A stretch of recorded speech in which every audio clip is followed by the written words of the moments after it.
দিন থেকে আমি জানতে পেরেছি আমার রিজিক আমি ছাড়া অন্য কেউ নিতে পারবে না। সেদিন থেকে আমার হৃদয়ে অদ্ভুত একটা প্রশান্তি তৈরি হয়েছে। থেকেই আমি নিজেকে একদম আলাদা করে ফেলেছি।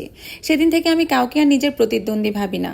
কারো ভালো দেখেও আমি কাতর হই না। জীবনে যা যা আমি পাইনি তার জন্য আমি আর কখনোই আফসোস করি না, কারণ আমি এটা মেনে নিয়েছি যে এগুলো কোনোদিনই আমার রিজিকে বা ভাগ্যে ছিল না, এবং আমি একটা শান্তির দীর্ঘশ্বাস ছেড়ে সবকিছু আল্লাহর হাতে ছেড়ে দিয়েছি। সুতরাং রিজিক নিয়ে দুশ্চিন্তার কিছু নেই। আমার বা আপনার ভাগ্যেরটা কিন্তু অন্য কেউ নিতে পারবে না। এই ক্ষমতা আল্লাহ কাউকে দেয়নি। রিজিকের ফয়সালা কিন্তু আসমানে করা হয়, জমিনে না। আর হ্যাঁ, শুধু খাদ্যদ্রব্যই কিন্তু রিজিক না। পরিবারের সুখ শান্তি, পেশা জীবনের সফলতা, উত্তম জীবনসঙ্গী, এসবও কিন্তু রিজিকের অন্তর্ভুক্ত। অনেকদিন হয়েছে গরু মাংস খাচ্ছিলাম না। স্বপ্নতে যে হারে গরুর মাংসের রিভিউ দেখছিলাম, মনে হচ্ছিল স্বপ্নতে গিয়ে 1 প্যাকেট গরু মাংস নিয়ে আসি।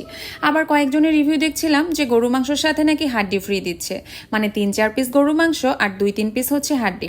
সুতরাং আমার তো 2-3 পিস বা 3-4 পিসে বাসার সবার হয়ে যাবে না। সেজন্য আমি আজকে বাজারে গিয়ে টাটকা গরু মাংস নিয়ে আসলাম। আর আমার বাচ্চা বিশেষ করে গরু মাংসটা কম ঝাল দিয়ে রান্না করলে ও অনেক পছন্দ করে। গরু মাংসর ঝোল দিয়ে পরোটা খেতেও সে খুব পছন্দ করে। আর আমি তার পছন্দ মতোই কিন্তু গরু মাংসটা রান্না করি। আমি সবসময় হাতে মাখিয়ে রান্না করি, কারণ হাতে মাখিয়ে গরু মাংস রান্না করলে যে টেস্ট আসে সেটা কিন্তু কষিয়ে রান্না করলে আসে না। আমার কাছে বিশেষ করে এটা মনে হয়। অনেকেই আবার কষিয়ে রান্না করে, আমার কাছে কিন্তু বিশেষ একটা পছন্দ না।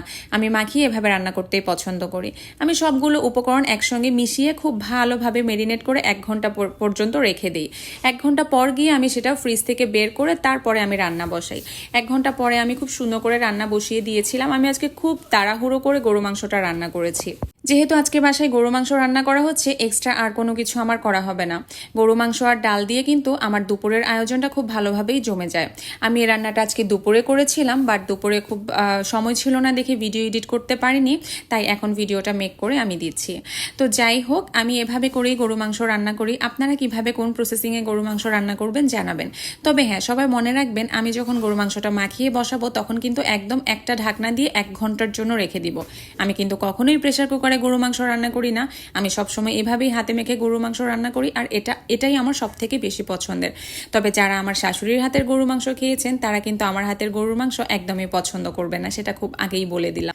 1 ঘন্টা জাল হওয়ার পর যখন আমি ঢাকনাটা তুলি তখন কি পরিমাণ সুন্দর কালার চলে এসেছে, প্লাস তেলটা সাইড দিয়ে উঠে গিয়েছে। তেলটা যখন উঠো হয়ে যাবে তখন আমি পানি দিয়ে কিন্তু গরু মাংসটা আরও 10-15 মিনিট জাল করে নামিয়ে নিব।